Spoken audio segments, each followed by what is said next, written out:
আজকে সকালবেলার টিফিনের জন্য এই যে দই দিয়ে আমি পরোটা বানিয়ে নিচ্ছি।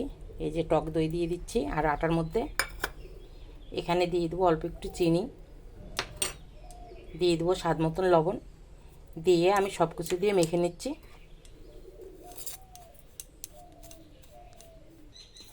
এখানে এই যে দই দিয়ে আমি আটাটা মেখে নিচ্ছি। এখন 2-3 মিনিটের জন্য আমি এই যে ঢাকা দিয়ে রেখে দেবো।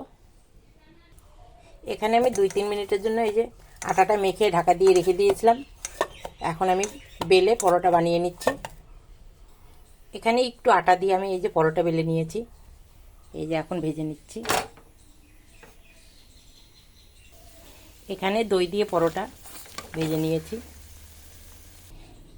এখানে এই যে আমি পরোটা ভেজে নিয়েছি, দেখো কত সুন্দর সফট হয়েছে।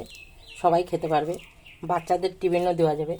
আজকে আমাদের 10টার টিফিন এই যে পরোটা, দইয়ের পরোটা, দেখো কত সুন্দর হয়েছে, নরম। তো এই রেসিপিটা দেখে ভালো লাগলে লাইক করবেন, শেয়ার করবেন, সাবস্ক্রাইব করবেন।